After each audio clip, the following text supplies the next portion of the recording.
Hello, everybody. Hello, hello, hello. Thank you for joining Sister Sold Out to Slay. I am your host, Melissa Williams, and we are so excited to have you this Thursday for Midday Manna.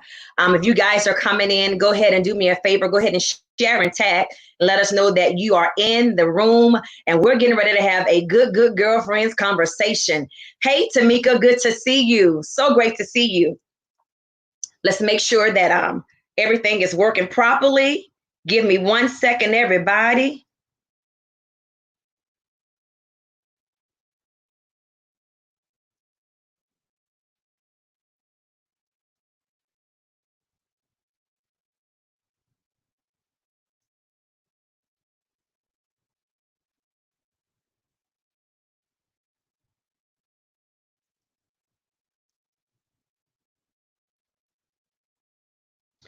All right, everybody. Thank you for joining. We are live, and I'm so excited to have each and every one of you. My special guest today, we're so excited to have Attorney Ruby Davis. She is one of my good girlfriends, one of my sisters, and I cannot wait for us to chime into this conversation. Listen, guys, while you guys are here, do me two things. I want you to, number one, go ahead and start your watch parties. Go ahead and share and tag this. We want to get all of our sisters in the room, all of my good girlfriends. Go ahead and let them know that we're in here. Also, go ahead and type in your sisters' names in the comment sections. Let them know that it is time to have a conversation with your good girl today. Hope you guys are having a great afternoon. It is midday manna, and you are tuned in to Sisters Sold Out to Slay. I see you, Anastasia. How are you doing today? Hello, Nicole. Great to see you today. Listen, I'm going to go ahead and share and tag just like you guys. Everybody, let's do it at the same time. Let's share right now. Let everybody know that we're here.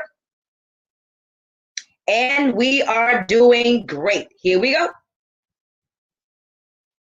All right. Can you see me? Can you guys see me well? I want to make sure that we're in the room. All right. I see you guys. Hey, Lisa. Good to see you today. Hello, Kennedy. Great to see you today.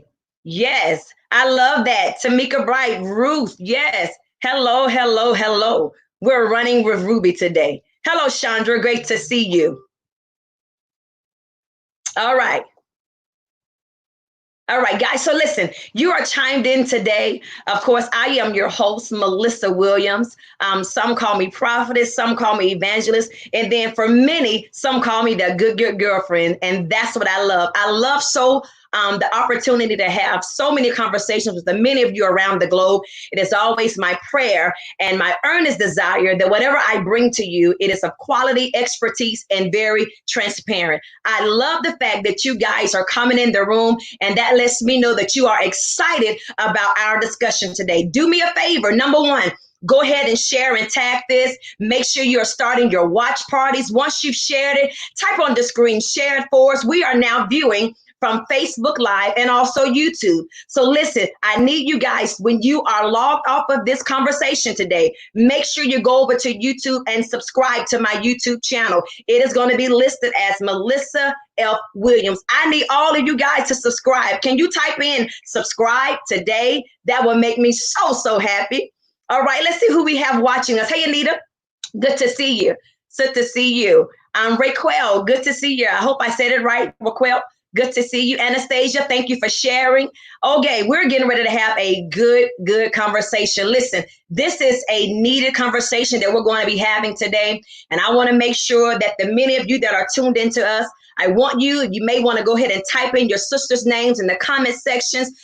Type their names in, get everybody into what I call the cyber sanctuary, but it's also our new TV show. This is Sisters Sold Out to Slay. And for many of you, if you're like me, God has allowed us to go through some things, and we're slaying in ministry and in the marketplace. If you're slaying, I want you to type on the screen, slayed.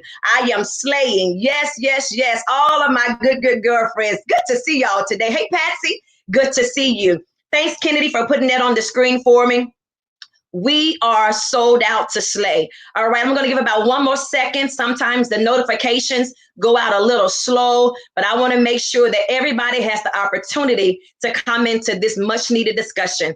Again, guys, for you that are just tuning in, I am your host, Melissa Williams, and you are tuned in at the same time every week for Midday Manna for Sisters Sold Out to Slay. All right, so if you are slaying, type on the screen, I am slaying. Listen, I need you guys to share and tag this. Let's get the numbers up. I want to get those numbers up really, really high before I bring in my guest. She is excited about being here, and I'm just as excited and on tiptoe anticipation that she's with me today. All right, she could have been anywhere else, but guess what? She's in the studio of Sister Sold Out to Slay. And we're going to make sure we give you the best of our conversation. All right. All right, sisters, who's slaying? Let's see who's slaying with me today. Hey, Siobhan, she's slaying with me today. Hey, Tanja, she's slaying with me today. Vonda says she's slaying today. I love this, guys. I absolutely love it. All right. So listen, we're getting ready to dive into here. It's 1:08. Listen, let me give you some few brief announcements. Every Thursday, I want you to set your alarm clocks, let your watches to join me right here on Facebook Live and on YouTube, because this is where you're going to meet your sister, your good girlfriend for Sisters Sold Out to Slay. Every Thursday at 1 o'clock Eastern Standard Time and 12 noon Central Standard Time.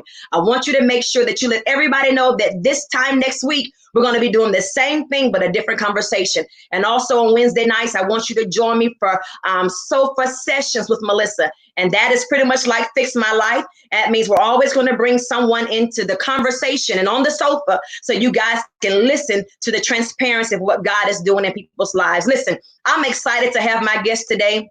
I don't want to prolong the time, but I wanted to make sure that you guys are ready to hear this conversation. Victoria, thank you for putting that on the screen. Listen, a few more household announcements. If you have not visited Melissa's Boutique, make sure you go to the Boutique and look for your t-shirts. Also, make sure you actually go and get our new book that is called Her, I'm Still Standing. This book is written by yours truly. It's forwarded by Dr. Jamal Harrison Bryan, and there's also my beautiful sister, Melanie Hope. You may know her from The Real Love of Huntsville. She's one of the reality stars, but she is a good girlfriend. If you have not ordered your book, make sure you subscribe. Make sure you go to Melissa's Boutique and order your t-shirts or your book and many more products that we're going to be putting there. All right, guys, are you ready? If you are ready for us to dive into this conversation, I want you to type on the screen, ready. I want you to type on the screen, ready. If you are ready for me to bring in my guest, because listen, we really got to dive into some things today. And listen, I want to make sure that you guys are ready. Your hearts are open to receive. Your ears are open to hear. And listen, let me remind you, while we're having these conversations, we will have the opportunity to have a Q&A. And that means while we're talking, if you have a question, chime in, type that question on the screen. Myself and my guest, Ruby Davis, is going to make sure we answer those questions for you. But listen, this is the time for you guys to get to know us one-on-one. You're going to learn some things about us that maybe you've never heard before. If you've never heard our testimonies, you're going to have the opportunity to share, to hear, and I hope be empowered and equipped by what we're going to share today. You guys are ready? I'm ready. So without further ado, I'm going to bring my sister and my guest into the studio. I know I'm on anticipation. Hey, sis. Hello, sis. How are you? I am awesome. How are you doing today? I am fantastic. I'm excited to be here. Thank you for having me. Listen, I just told the studio audience that I am on tiptoe anticipation because I'm telling you, to know you is to love you, and to have relationship with you is so vitally important. I just think every woman that's watching, we've always had relationships with women, but there are so many women that says we can't be friends and we can't connect. And I don't really know why that is. Of course, we've all been hurt and burned through some relationships, but I believe when you really connect with real, authentic relationships and sisters, I just really think that's something you should hold on to. So I'm so glad to have my good girlfriend with me today. Listen, guys, for you guys that are just tuning in, let me introduce my guest to you. Some of you may know her. She is in the Birmingham area. But if you don't know who she is, I don't know what rock you've been under, but this is my good girlfriend, my home girl. You see I'm holding up my pound. We are running with Ruby. Yes, Ruby. How's your day going today? It is going really well, and it's mutual. To know you is to love you as well, Melissa. Oh, thank you. Yeah. All right, guys. So listen, we're going to have a conversation today. As you saw on our flyer, the theme today is I am a Black woman. I am a Black woman. And for those of you that's chiming in, go ahead and do me a favor. Type it on the screen. I am a Black woman. What does that mean? It means I'm Black and I'm proud. There's so many things that are going on in America today. And I believe as a voice, as women of influence and as a woman, that we have our voice and people are listening to us and we have the power of influence. I believe that we have the responsibility and accountability to make sure that our voice is heard, but make sure what we're speaking, they want to hear it, whether or not. So I'm so excited to have you. Let me give you guys a little bit of history about my good girlfriend. I just want to really dive in and start asking her questions, but I know I got to do, the right thing. But she is, as you know, an attorney. And futurely, I'm going to prophetically declare that she's going to be the next judge in Birmingham, Alabama. Listen, can y'all go ahead and agree with me that she is going to be the next Black judge in Birmingham, Alabama? Yeah, thank you, sis. Thank you. You're welcome. But she is also an author. She's a mother. I'm going to give her the opportunity in a little while to share her book with you guys. We're going to make sure we have that information on the screen. But there's so much about her that we're going to dive into. And I'm just excited. I see you guys are putting it on the screen. Denise says, I am a Black woman. Yes, we are proud, Anastasia. I'm so glad to have all of my sisters in the room. I think Jill Scott says, I'm living my life like it's golden. Yeah. And it takes something for us to get to that point. So I'm going to dive right into this conversation. I don't want to prolong the time, but we're going to dig into this. Let's start off by talking about where we are now. For many people, they see us as phenomenal Black women. They see us as the platform that God has graced us to have at this moment. But they don't really know our history. All right. So I want to talk briefly to you as the little girl, the teenager. What inspired you? What were your aspirations as to become as an attorney? Did you always want to be an attorney, or what happened that made you get to that point? So that's a very interesting question. And most people ask me that question. And to be completely honest, I never wanted to be an attorney. It was not my dream. It was not a goal. I actually started out working in corporate America at 19 years old. And my plan was to elevate there and eventually retire. That was my plan. That was my dream. And they say, if you want to make God laugh, tell him your plans. And so after I finished college, my daughter, who was about 8 or 9 years old at the time, she watched the movie Legally Blonde. Have you seen that before, Melissa? Yeah. She watched that one weekend at my sister's house, and she came home with this big, bright idea: Mom, you should go to law school. And from that point on, she planted a seed that ultimately changed my life. And so I was about 28 years old at the time. I decided to go to law school, and I would drag my daughter with me to class because I was single.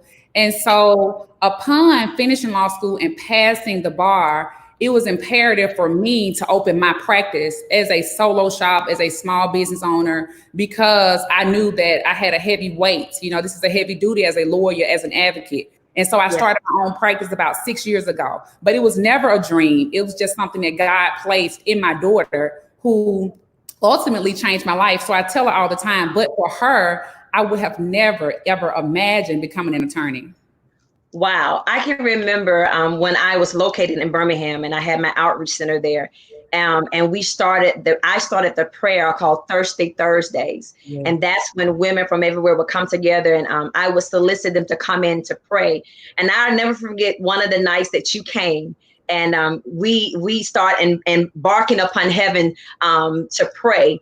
And I'll never forget that moment that the Lord gave me a word for you. And I won't dive into that. I'll let you dive into it if you want to share that. But I knew at that moment that there was greatness inside of you. I'm bringing up that story because I believe we as people, not just as women, but I believe God will always orchestrate divine connections, someone that will always confirm to you who you are and what God wants to do the next in your life. And I believe it's vitally important that we stay connected to those individuals that God has placed in our lives.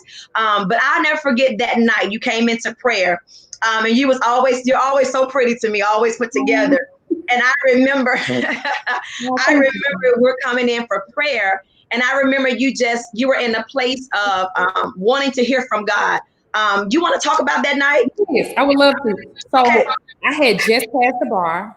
I was still working in corporate America. I had been there for 15 years. I wanted to resign and start my practice, but that was unfamiliar to me because, as I said, I had never owned a business. And so my family and my friends were like, stay at your familiar job, stay at your 9 to 5. And so at that time that I came to the prayer and you and I met, I was in a space of uncertainty. I had drafted my resignation letter. I prayed about it. I cried about it. I war with God. God, tell me to leave this job because I want to quit this job. But I needed God to confirm that for me because I'm single, because I have to move when God say move, because I don't have a person to support me. So I have to be very careful to hear from God when I make moves like that. And so that night that I came to that prayer, you spoke so prophetically, like it gets me emotional just thinking about that night because that was the tipping point. That was the turning point for me because what you told me was, you said, woman of God, you need to trust God like you've never trusted him before. Have we ever met before? Was that Nope, my that first? was our first encounter. Okay. You Okay. said, trust God like you've never trusted him before. And you said you had another entrepreneur to come and lay her hand on me. And you told me that I'm worried about how I'm going to make everything happen. And you told me that my blessings will come from the north, south, east, and west. And you made everybody in that room bring me money. You said, hey, look at my purse, bring some money to this woman of God. I was on my knees in tears because I was so concerned about walking away from my job that paid me well to take care of my daughter. She was in private school, getting ready to go to college. But that word confirmed what I needed to hear. And to be honest, I almost did not go back to the job at all, period. Okay. I almost quit that night. And my family was like, no, Ruby, you need to just, work your 2-week notice. But you confirmed what I needed to hear. And so I planned it. I was very strategic. And ultimately, I resigned. And so I stepped out here in a very unfamiliar territory. I had never practiced law. I had never been before a judge. So it was unfamiliar running a business, not having a boss. But God literally sent me resources, mentors, people from the north, south, east, and west, as you professed, over my life.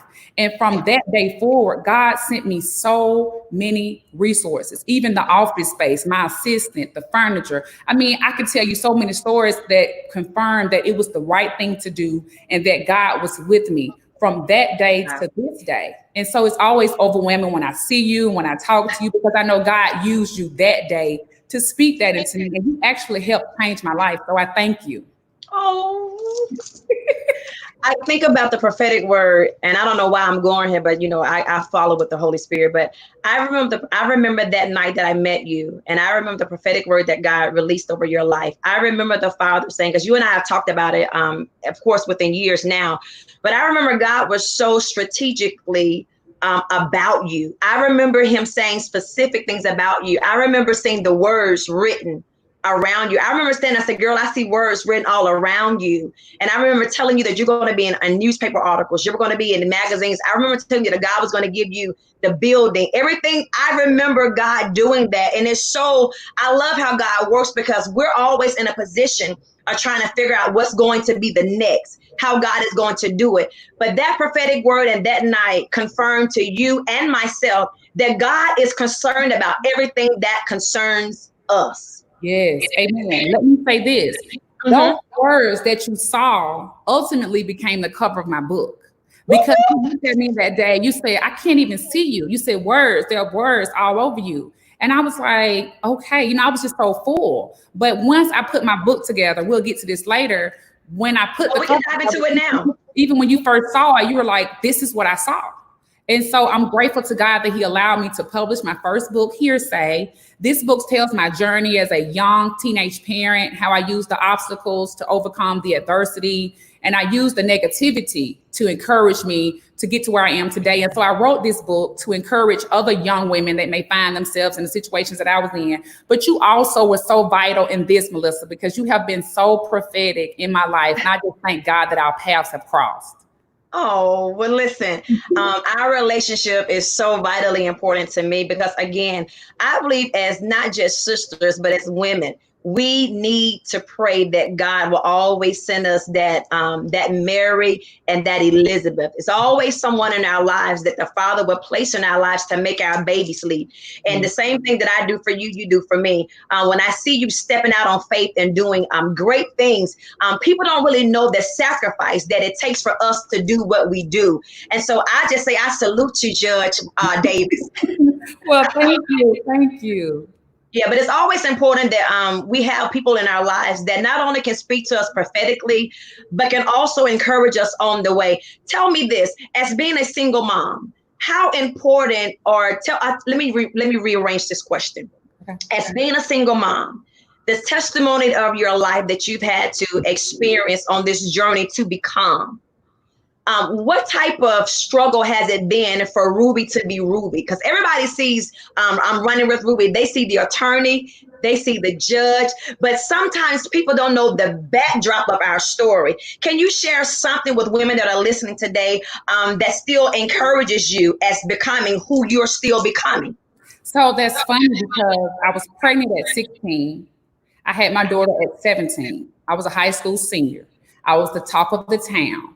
I dealt with hearsay and naysayers, and she's ruined. I heard one girl tell me I had ruined my life. My life was over. My friends were going off to college. I couldn't go off to college because I'm a new mother. And so you can only imagine the ridicule, the gossip. And so I could have allowed the negative talk and the negative things people had to say to define me.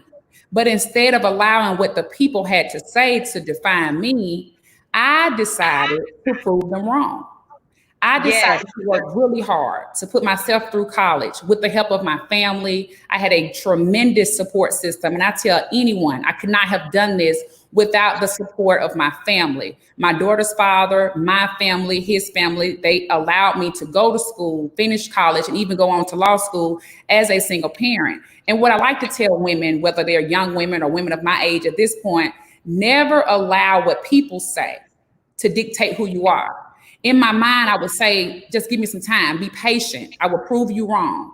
And it's funny now, Melissa, because the same people, those naysayers, they've become clients.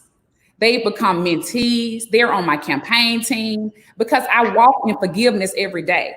But for the naysayers, I wouldn't have been as motivated as I was to prove them wrong. And so I welcome everything that has happened from my past as a single mother, going to school, full-time in the evenings, working full-time in the day. It was a lot, but I couldn't have done it without the support of my family and my friends. And so I'm very grateful for that. And I like to encourage people by saying, you can't do it alone. It takes a village, but God will send the resources that you need to get you through those seasons. But you have to be able to walk in forgiveness when it comes back around full circle, because God can't continue to elevate you if you hold on to the grudges and the unforgiveness of what people may have said because they didn't know any better. That was a part of the Ruby Davis story. So I wouldn't trade any of my life, even the struggles. I wouldn't trade it because it made me stronger and it made me able to deal with the world we're in today.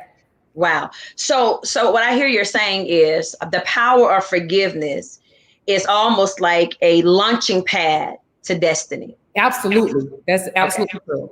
So go ahead. Oh, no, you go ahead.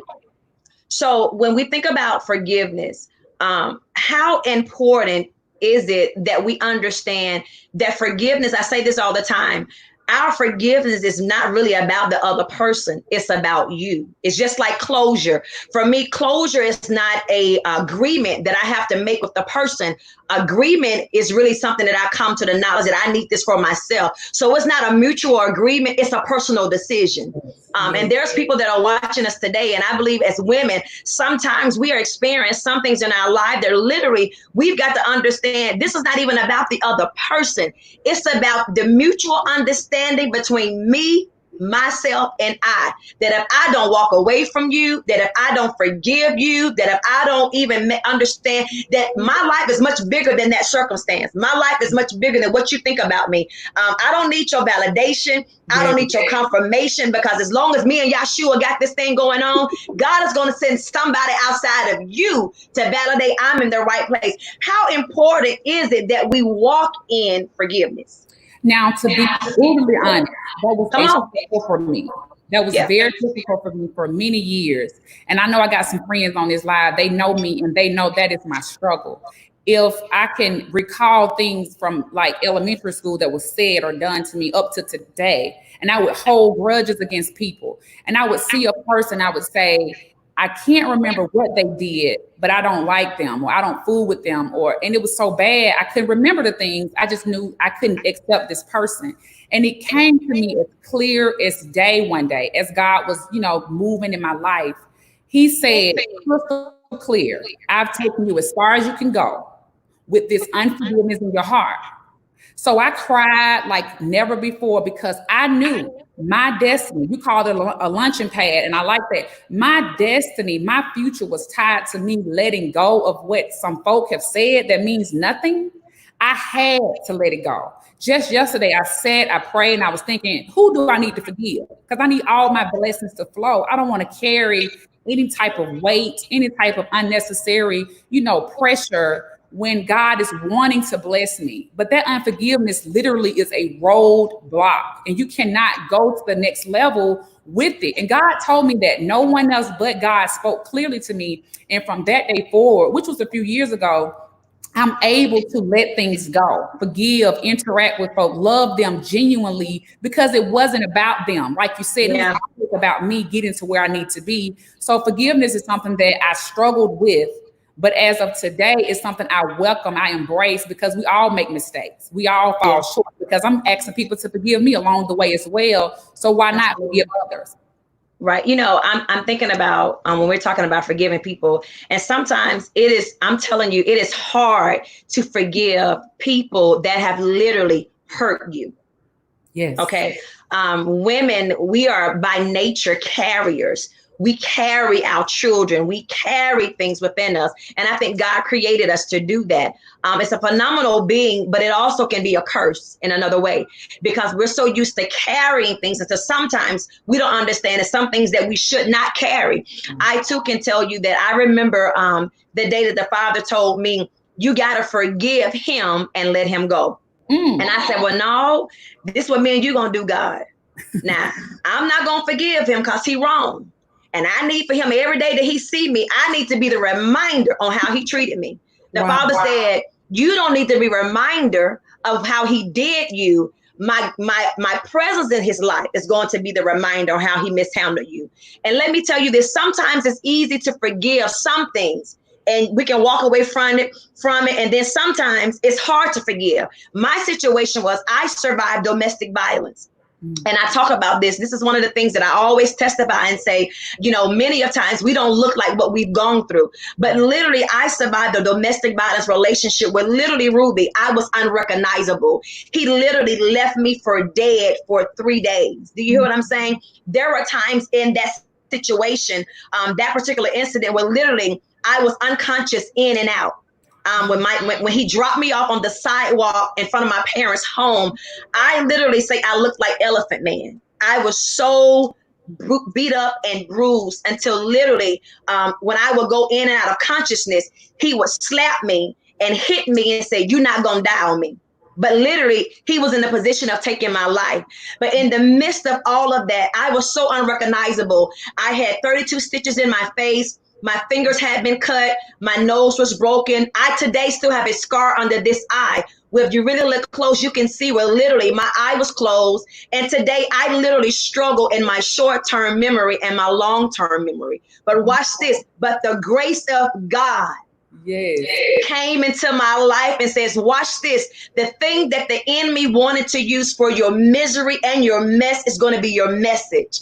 And I said, God, how can you use something that was so shameful and so broken to me for me to be able to talk about today? I still need to be healed. And so as I submitted to the healing of God, I then was able to forgive him for what he did to me. And so I understand there is power in forgiveness, because why? I believe that all of us, you and I and everybody else that's watching, I believe that we are like butterflies in a cocoon. there is a season that God is going to allow us to go through what I call a transitional phase. That means we're not quite the butterfly, but we're still becoming the beautiful colors in the butterfly. Can you tell me at one point in your life that you start recognizing I am beautiful just the way that I am as a Black woman? Give me something about that. Oh, wow. I'm a teenage parent, but really just having to accept, oh, I made this gigantic mistake. Oh, maybe I did ruin my life. I had to go to a place inside of me, which is where the Holy Spirit lived, to find some type of hope, because I had family telling me it's okay, we here, we got you. But inside, I knew I had done a bad thing. I was being judged on my left and my right. So it was very hard as a young girl because I didn't have the life experiences I have now. So that kind of put me in a dark space, but only for a short time, because I knew the Father and I knew there would be purpose in it. I've always known that no matter how low my lows, I've always had the faith to know there will be a lesson behind this. And I like to tell my friends now, the lower the lows, the higher the highs. And so whenever I find myself in those spaces, even today, when things aren't going my way and I'm in a dark space or a space of uncertainty, I go back to the Father who created me, who knows all things. Lord, what is this? What are you trying? What am I supposed to take away from it? Because I know there's something behind it, but I just can't fall. I have to, like you said, though he slayed me, yet I must trust him. And so in all instances in my life, whether when I was much younger or even today, I find myself leaning on God and trusting him no matter what. No matter how dark it may get, because I have experiences now that I can look back on and know that he's always carried me, and this time will be no different. Yeah, I'm declaring that for the women that are watching us today, some of you may feel that you're in a broken state. Some of you may feel like I don't really know how to forgive. But can I just announce to you prophetically that God would give you the strategy to forgive? And there are literally some people that are watching us now, and you really think you have forgiving people for whatever they mishandled you, they lied on you. But can I tell you, you don't have to defend yourself. You don't have to get nobody else's approval. I believe that the Father, the Bible says that, and Jeremiah, I believe he says that I have a plan for your life, and I'm declaring that you will have an expected end. There are someone watching us today, and can I tell you, you are beautifully broken. Yeah, you are literally beautifully broken. And what does that mean? That means God is going to use your ashes for beauty. God is going to use the thing that was a trauma and a tragedy and turn it into your testimony. I'm believing today that there's some woman that's watching us, and you're saying, I understand you guys are now Melissa and Ruby where you are today, but how do I get from this broken place to the place of becoming? I'm telling you today that God will use everything in your life for your testimony. People always know sometimes where we are headed, but they don't know where we came from. And I think it's vitally important that you guys here that watch this, our lows in our life didn't do anything but elevate us to our next level. And I'm telling you, no matter where you are today, no matter what circumstance you are facing, no matter, you may have some things, you don't have some things, maybe you're in the middle of a decision. Can I tell you that even in your broken place, the Father is going to reach you right where you are. Ruby, my next question for you is this. Type on the screen, I got a next after this. I just want somebody to say that. I have a next after this. I don't know what your this is, but I believe you got a next after this. Now, I'm trying to keep this as a conversation. But I feel that old preacher wind coming through, Ruby. Come on, preacher wind. So girls, listen, go ahead and type it on the screen. I got to preach after this. Lord have mercy. Listen to me. I'm not going to make all y'all become preachers. Listen, but I have a next after this. So Ruby, my question for you is this. We're facing right now, in the middle of a pandemic, a global viewing of injustice. And we have to dive into this because we are Black women. We're both wearing our Black people's motivational shirts today. I love yours that says Black lawyers matter. And mine says sisters stand with Black men. So we're definitely in support to our culture and our race. But as African-American women, I want us to talk about, number one, how does it feel being a Black woman? And what can we do today as Black women to support where we are as a culture, as a people? Give me something about that. I think God is in control of everything. Yeah. And this point was going to happen no matter what. I think it's very sad that we lost so many sisters and so many brothers to get the country's attention for Black America.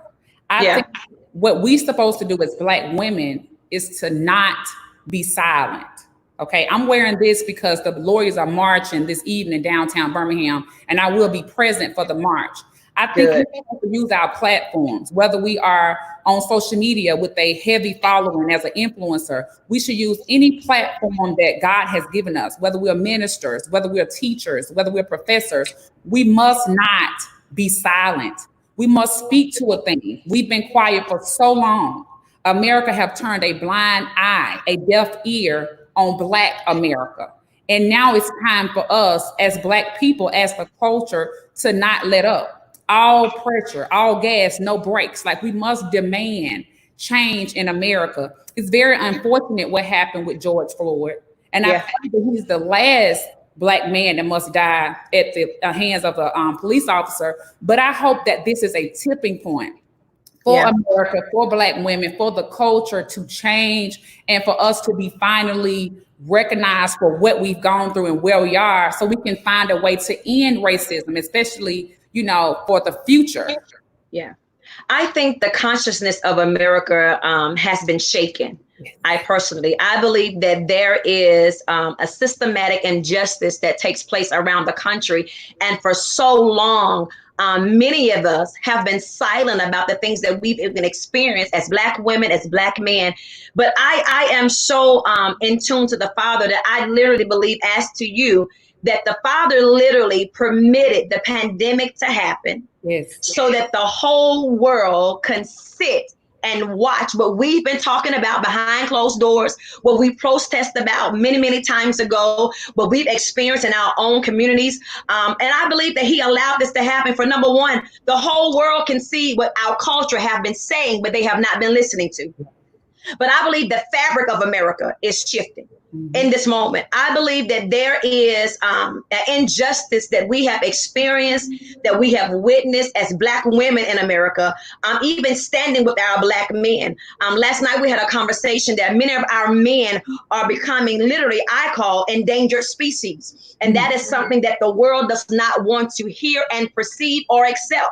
But I have witnessed the onlook of George Floyd, Tamar Rice, Breonna Taylor. And when I say those names, I'm not just saying those names because it's just something to say.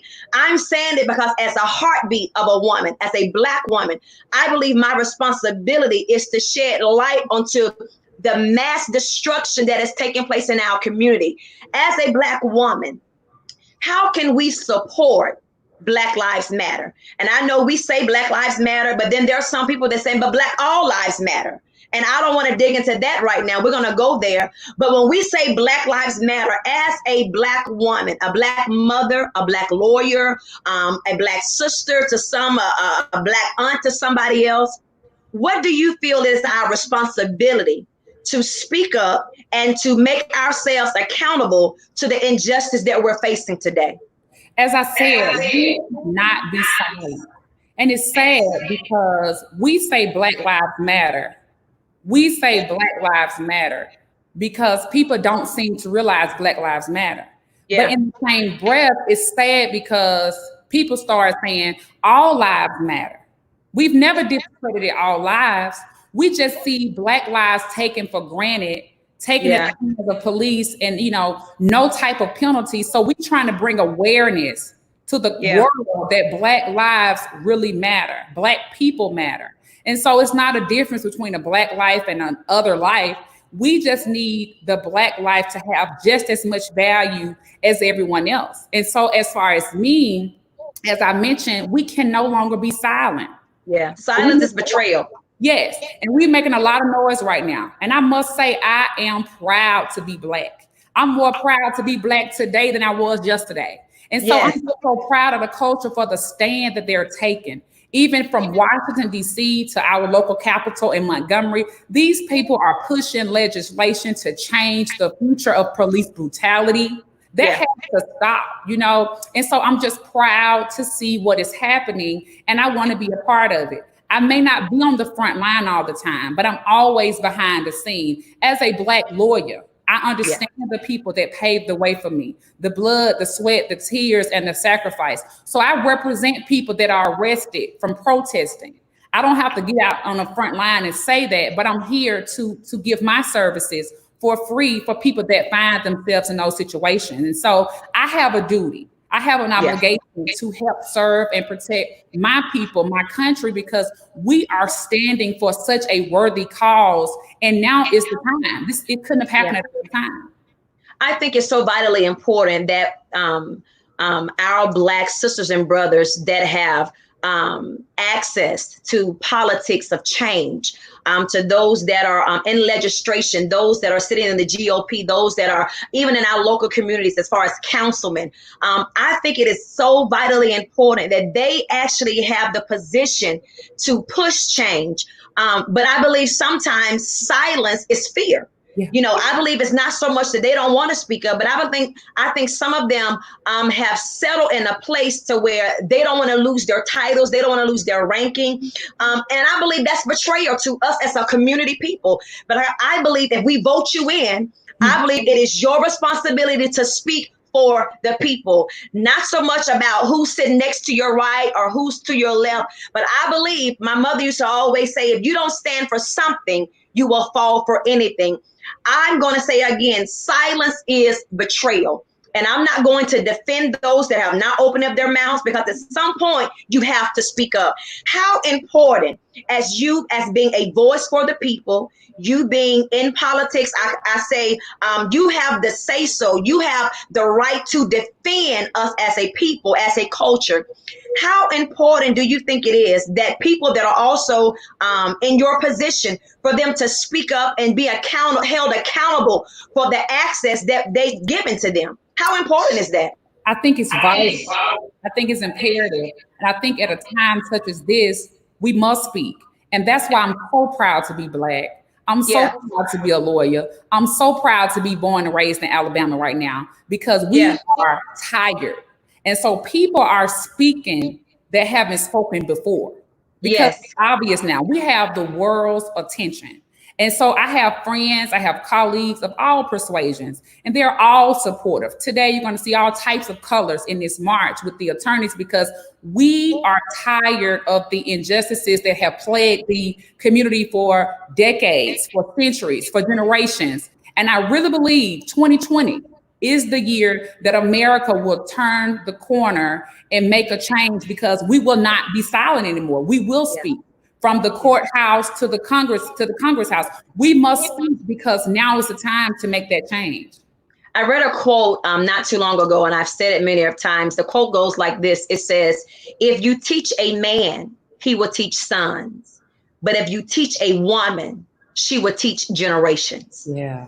You know, I love that, because again, I go back to the beginning of our conversation. We are women that carry things, but I believe we are so influential. And I believe that what we deposit into other people is so vitally important today.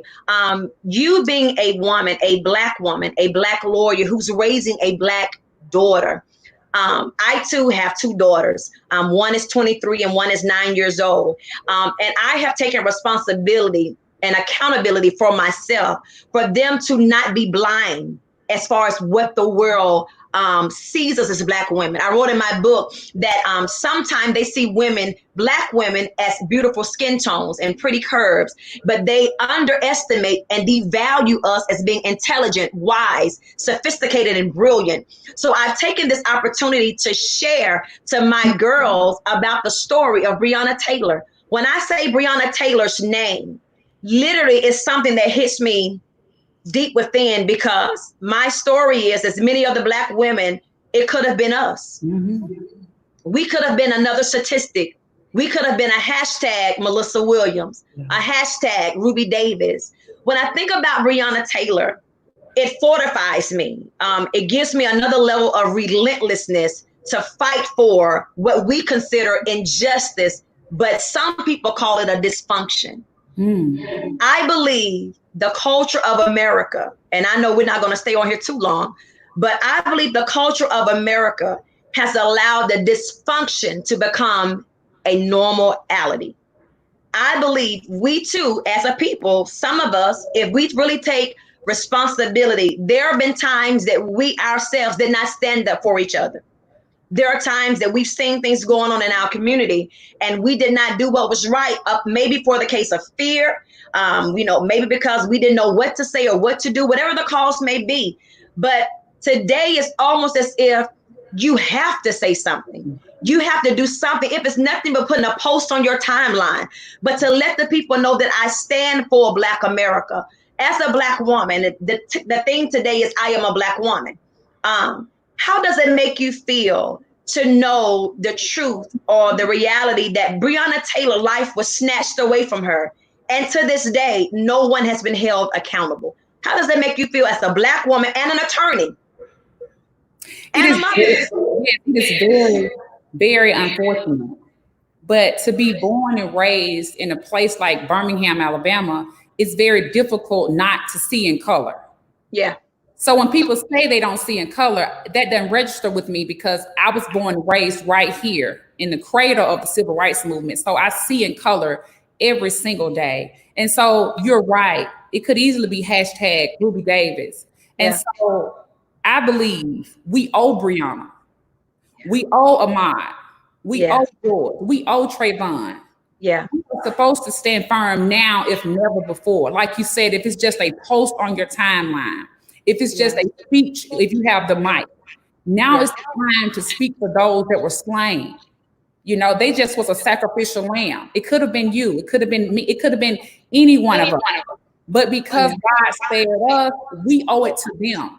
Our fathers, sisters, and brothers to take a stand like never before so that this can stop, that this can be the last time this happens to Black America. So that's my plan. My plan to continue to talk, continue to speak, continue to be engaged because I owe that to them. Yeah. I think we as women, sometimes we don't understand how powerful it is to have another sister and link arms with. I'm reminded of a story in the Bible. I'm going to get biblical just for one moment, but I'm reminded of a story in the Bible that talks about Esther and how Esther did not know who she was. Esther only saw herself as an orphan girl. And I'm paraphrasing. She only saw herself as the woman who did not have parents in her life. And she was adopted by her uncle Mordecai. I'm shedding light on this story because the Bible says that Esther was raised up for such a time as this. But Esther was raised up, but she had a voice of influence that gave her strategies, that gave her insight to what she didn't even realize her next was going to be like. I'm saying that because we as voices of influence, I think it is remarkable that we have decided to be transparent about who we are for such a time as this. Esther in the Bible, she began to go through different things in her life, but Mordecai said to her, listen, I see something in you that you don't see in yourself. I'm saying there is a woman that's listening to us today, and she is saying, I don't know who I am, and I don't know my purpose. I'm in the middle of a pandemic, and I'm facing injustice on the news, in my community. What am I supposed to do? How am I supposed to stand for anything when I don't even know my purpose? I'm believing that there is a Mordecai that's attached to somebody that's watching, and God is going to use them to reveal to you your purpose outside of how you see yourself. How important is it for us to be able to recognize the Mordecais in our life? I don't know who those individuals have been in your life. I don't know if it was your parents, your pastor, me as a prophetic voice. But how important is it for us to be open, to be able to receive voices of influence that may go against how we even may see things? Mordecai went against how she saw herself. Mordecai began to speak to her, and she didn't even see herself as the queen. How important is it for us to have that? I think it's very important. And it's funny because that is the story of my life. Yeah. A lot of times the people that spoke, the people of influence or the resources that God sent, they spoke things into my life that I wasn't ready to receive. I, like Esther, didn't see what they saw. And so a lot of times we dismiss things that aren't comfortable for us, or we dismiss things that we don't want to face out of fear, out of just being unfamiliar with the thing, out of worrying about how we will be received, just worrying about so many things that are not relevant. And so I tell people it's important to find a very quiet place where you can hear from God, be it a spiritual word just straight from the Father, or let him send someone. You have to be in a place where you can hear. A lot of times, or most times for me, it was not what I wanted to hear. I told you I never wanted to be a lawyer, Melissa. I never thought I would wear this shirt. That was not the plan for me. But I was still enough in a space to hear what God wanted me to hear so that I can walk in my destiny. So I think we all have the Mordecais that's telling us who we are and what we should be, but are we listening? Do they have our ear? Because we have a plan, as I had a plan of what I wanted to do, what I saw my life like. I was going to work 30 years in corporate America and retire and live a great life. God said, no, ma'am, that's not what you're going to do. And so I'm so grateful, even at this point. I was sharing with a good girlfriend yesterday, sometimes even today, I feel so unworthy of the space that I'm in because I know I'm not perfect. And I know this is a God thing. Ruby don't even understand from today to tomorrow what he's going to do. And I don't feel like I'm worthy sometimes because I know I have fallen short. But God, he's given me the grace to keep going and believe in what he has for me. So it's always important to keep going and to have a voice, to be able to hear the voice from God so that we will know where we're supposed to go and what we're supposed to do. I love the fact that you and I both, when we talk about the history of our lives, on how we had our own plan. And I can attest to that too. Melissa had her own plan, her own agenda. Melissa did not want to be a preacher. Okay. Melissa did not want to be the prophetess. Melissa did not want to be in public, not like this, period. But I had to really adjust. There was a personal adjustment that I had to make because the Bible says that he has a plan for our lives and he's going to give us an expected end. And sometimes we can get caught up in the everyday circumstances of our lives that make us feel we're never going to get there. How can God use someone that has gone through molestation? How can God use someone that has gone through being raped? How can God use someone as a single mom? How can God use someone who literally was abandoned from their families and they were in a foster home? I don't know what the story of your life is to you that are watching us today.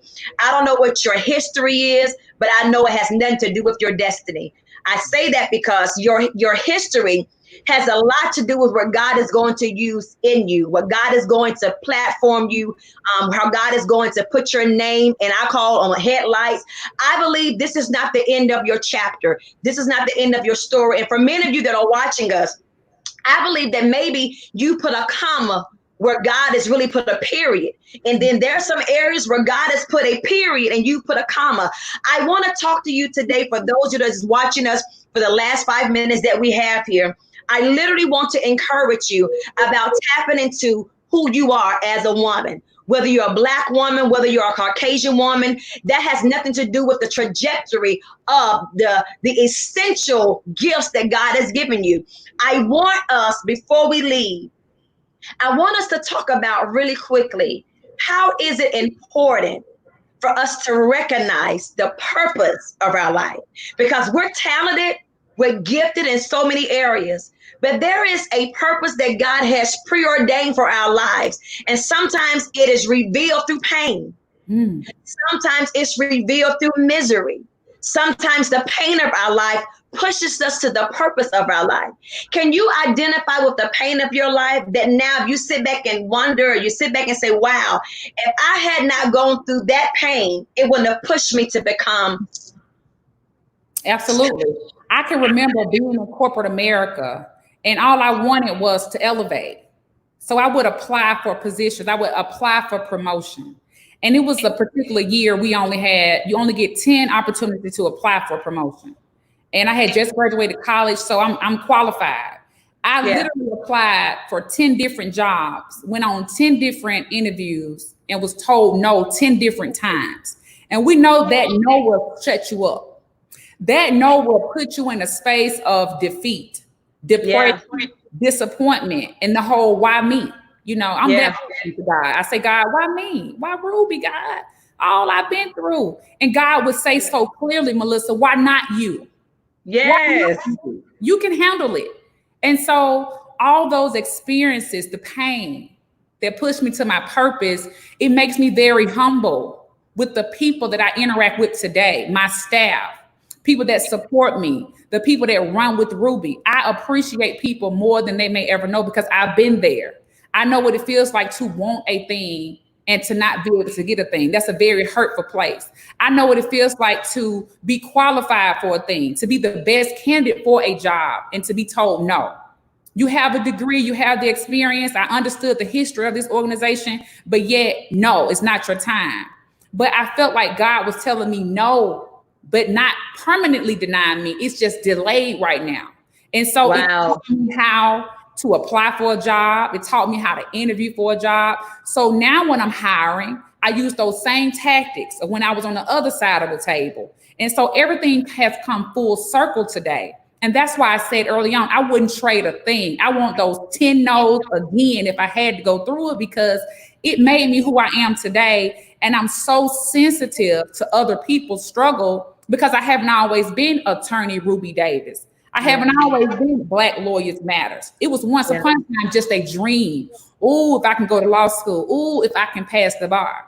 And now here I am. And I just laugh. Sometimes I cry to God because He's the only one that knew how I felt about finding my purpose, fulfilling my destiny. We only got one shot on this side. So we have to do what we need to do in order to be fulfilled. But I tell you, the pain literally did push me to my purpose, but it also keeps me grounded because I know who sent me. I know whose I am. And so I'm grateful for all of that today, even the pain. Yeah. I love what you said. Delay is not denial. I love that. Delay is not denial. And I will piggyback off of that. And I would say that rejection is God's protection. Mm. Yeah. Delay is not denial. And then rejection sometimes is God's protection. And there are some women that are literally giving you a high five right now on the screen simply because they are too asking the question, why me, God? Why me? Why have you allowed me to go through this? Why did you not allow me to get the job? Or why did you allow me to go through this season of loneliness? And why did you allow me to go through this season of isolation and rejection and abuse, whatever it may be? I believe we all have had to sing that one chorus song, why me? And then greatly, I love the way you just put the icing on the cake and said, but why not you? I believe those that are watching us, I'm going to say this. There's nothing that you've gone through that God is not going to use. Period. Everything that you've been through, nothing is going to be wasted. You will be at some point in your life looking back saying, the rejection of my life was God protecting me. And I'm reminded when we're talking about delays is not denials. I'm reminded of the story of Hannah. And the Bible says that Hannah prayed for a child. She prayed and she prayed and she prayed. And the Bible said that she worshiped. But then I believe she got to the point in the text where it begins to say, I'm saying she came to the end of herself and she began to say, Father, in other words, not my will, but your will be done. I believe that we are at a place where the Father is saying, if you just come to the end of yourself, if you stop trying to figure it out, if you stop trying to put the pieces together, you're putting things together. And I'm saying, no, that's not the puzzle of your life. Sometimes God got to subtract some things to put some things together because He understands that in your life, you see this vision, but I got this plan. There's someone that's watching us today and you're saying, but I failed over here. I failed over there. I don't see how God is going to use any of this mess in my life to make it a beautiful canvas. Can I admonish you today to come to the end of yourself? Can I tell you today, whoever you are, wherever you may be sitting, in your living room, on your kitchen, you may be sitting at your job, come to the end of yourself. The Bible said that Hannah got to the place where she said, God, I have been asking you for this for a long time now. And it seems like it's not going to happen. But I'm just going to surrender and submit my prayer and my heart desire into your hand. And when it's time, it shall be. I want to talk to somebody today and prophetically declare over you that when the timing of God is perfect, you shall have. Do you understand what I'm saying? You may seem like you're on hold. You may seem like you've been waiting for a long time, but the Bible said that in God's timing, the thing that God placed inside of Hannah to desire, there are some desires in you that you have not had yet. There are some dreams that have not flourished yet. There are some dreams, some plans that you just have not walked into yet. But can I tell you, the Hannah that is watching me, the Bible said that she began to worship. And she began to thank God before she had the child. Can I tell you, no matter where you are today, find you a place of worship. And before it manifests, thank him in advance. Before it comes together, praise him in advance. Can I talk to my Hannahs real quick and tell you that the Bible said that within the same year, she conceived and gave birth. Oh my God.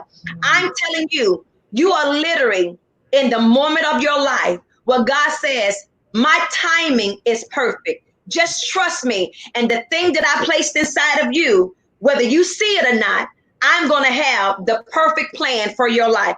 Hannah began to pray and she began to worship. The Bible says she conceived and gave birth. Conception, what does that mean? It means just like Ruby, she never wanted to be a lawyer, but God placed something on the inside of her that became not just a conception, but the manifestation of the plan that God had for her life. Watch this. I'm getting ready to go. We're getting ready to end this show. But can I tell you, the dream that God has for you is inside of you. Everything that you need to become is already there. It may look like it's delayed, but it's not denied. It may look like it's never going to happen. It may look like you tried it one time and it didn't work. It may look like you have nobody to support you. Maybe you have a dream and it's been sitting on that shelter. But watch this. The Father says, go back to that dream and pull it out again. Can I tell you, just try again. You never know what's going to happen. Try it again. Maybe you buried it. Maybe you walked away from it. Or maybe you're like Hannah. She says, I don't know if this is God, but this is my desire, but I'm believing that it's going to happen. The Bible said that she conceived Ruby and she gave birth in that same year. I want to tell you women today, get ready to give birth to the dream that God has for your life. You may not understand how all of this is going to come together. But can I tell you, it's going to work for your good. Ruby talked about being a single mom, not even wanting to be an attorney, not even wanting to have the power of influence. But I believe that God used her story to talk to us today. Ruby, real quickly, because I can go on and on. You bless me. You bless me. I receive it. I receive it. There are some Hannahs that are watching us right now. And literally, some of them have placed their dream on the bookshelf. Some of them are single moms are watching us, and they don't see how they're ever going to live their dream because they don't have no support. They don't have resources. They don't have money. Prophetically, I can say, I need you to get ready. But some people have been saying, but how do I get ready if I don't even know the first step to take? Can you talk to the heart of the woman that's listening to us? How can they prepare themselves for something that they saw, but they don't see? I like that because God does not have a respect of a person. So if he did it for Melissa Williams and he did it for a Ruby Davis, and you know Ruby Davis' story wasn't pretty, he would do it for every Hannah that's tuning in today. But you have to get in that space where you block out the what I don't have and the negative people talking to you or the negative or even your self-doubt. You have to get in a space where you strictly believe that God will do this thing because he created you for such a time as this. So whether you are Hannah and you're waiting on a thing, or you're an Esther and you have the power and you don't realize it, you have to war with God and get in that space where you pray and you cry and you pour your heart out and you ask him, or you demand him to show you who you are, show you why he created you and what are you supposed to do, because life is short and you don't have a lot of time to figure it out and wasting doing things that are unrelated to what you're supposed to do. So you have to war with God like Jacob did, until he tell you what it is that you must do. And I had plenty of nights where I felt like Jacob, I'm in here crying and warring, and God, you got to tell me a thing, and I didn't hear a word. But when I don't hear a word, it doesn't mean he's not speaking. He may not be speaking right now. And so I've gotten to a space where I'm still until I hear from him. And God hears your prayers. He hears your cries. He will answer you. but you have to be in a place where you can hear and receive God, but never lose the hope, because if he did it for Ruby Davis, he will do it for you. Yeah. Yeah. You said something I'm going to tag into. You talked about Jacob, and the Bible talks about how Jacob was broken. Can I tell each and every one of you, this is what I had to learn, that before God can bless a thing, he breaks a thing. I'm going to say that again. Before God can bless you, he breaks you. And there are some areas of our lives that God simply says, I got to break you over here so that you won't destroy what I got planned for you. Sometimes we don't understand how God literally will hold up the blessing until you're prepared for it. God said to me a long time ago, he said, I held it up so you wouldn't destroy it. I'm like, what do you mean by that? He said, you weren't mature enough to handle it yet. You weren't wise enough to handle it yet. And so there are some of you, it's not like it's delayed. God says, I'm not allowing you to have access to it because I still need to break your attitude. I still need to break your selfishness. I need to break you in the area where you got to forgive, because only I know where I'm getting ready to take you. And there are some platforms and there are some doors that God is literally going to thrust you into. But I got to make sure you're broken before I can bless you. Sometimes the blessing is tied into the brokenness. Oh my God.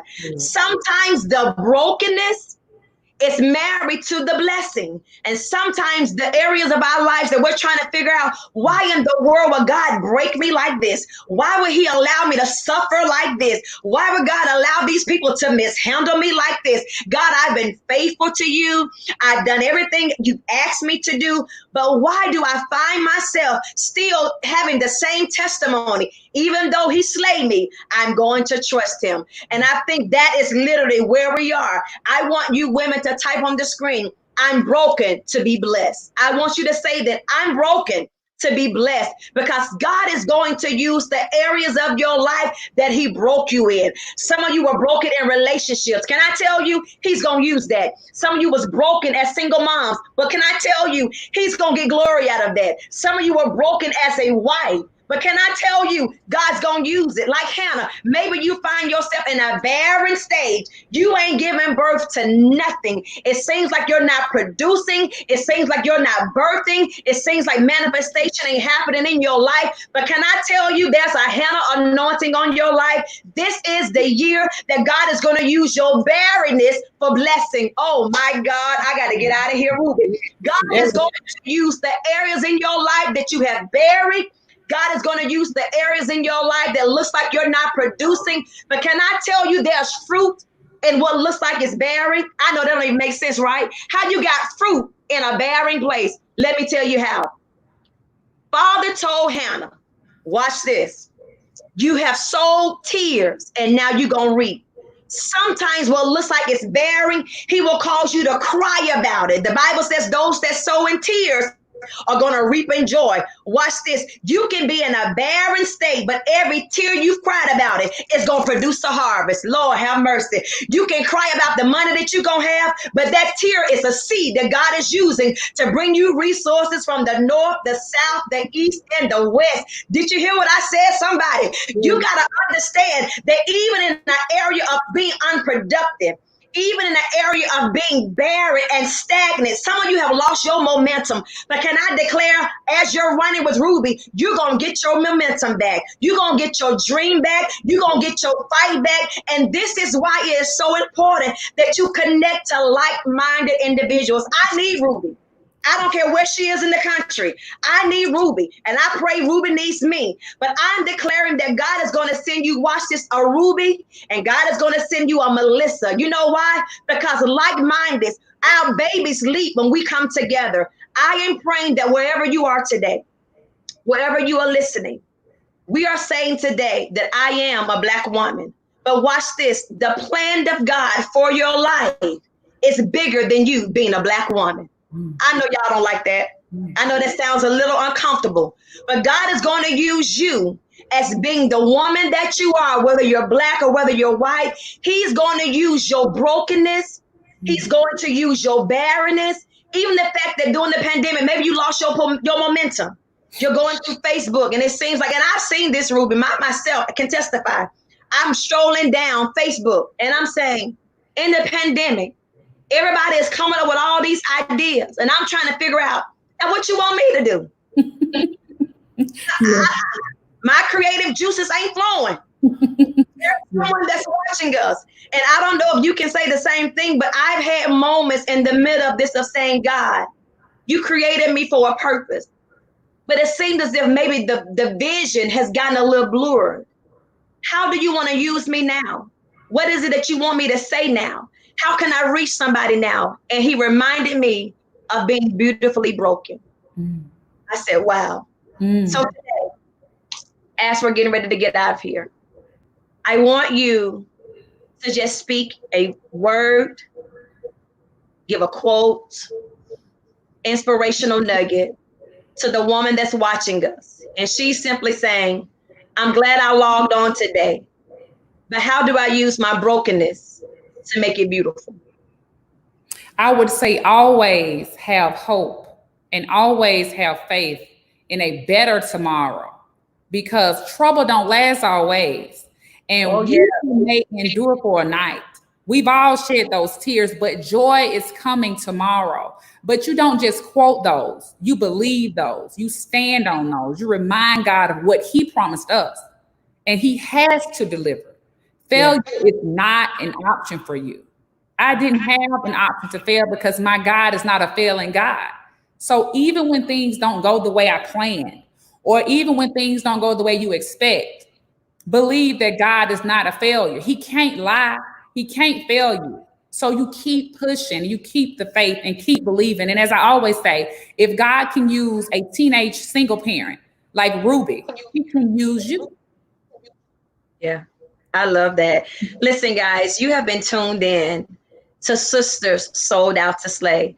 The Bible says, even though he slay me, I'm going to trust him. And I believe there are many of you that are watching us today, and you may not understand the cost of your slaying, but God is going to use the area that he slayed you in to slay in ministry, to slay in the marketplace, to slay in business. I guarantee you that anything God is killing out of you, he's going to get the glory out of it. Listen, I pray that you had been empowered. I pray we've said something that he equipped you today and empowered you, and even allowed you to realize there are some areas in my life that maybe God is using me to evolve. I believe this is the month that God is going to watch this, release you and relaunch you. Watch this and introduce you to the part of you that you haven't tapped into yet. I'm declaring that over your life, that the part of you that you have not tapped into yet, you're getting ready to tap into it. Even though you're broken, God is going to give you beauty for your ashes. This is Sister Sold Out to Slay. I'm your host, Melissa Williams. My special guest today was attorney Ruby Davis, the future judge in Birmingham, Alabama. Listen, if you want to sow into this broadcast on what we're doing, you're more than welcome to do so. The information is at the bottom of the screen. Maybe we said something to encourage you. Or maybe we sowed a seed into you and you want to sow back into this ministry. You can do so at Cash App, $MWM1, or you can go to paypal.me/MWM1. Or if you cannot sow financially, do your good girlfriend a favor. Sow this broadcast by tagging somebody in it and let them be encouraged by this conversation that we've had today. Listen, join us this time next week for Midday Manna. For Melissa, Sisters Sold Out to Slay. We're always going to bring you quality discussions and vital information. As I always say, I pray that the heavens stay open over your life and your heart stay in relationship with the Father. Tune in next Thursday, same time, Facebook Live and YouTube. We'll see you then. God bless you and have a great day. Thank you for joining us. All right.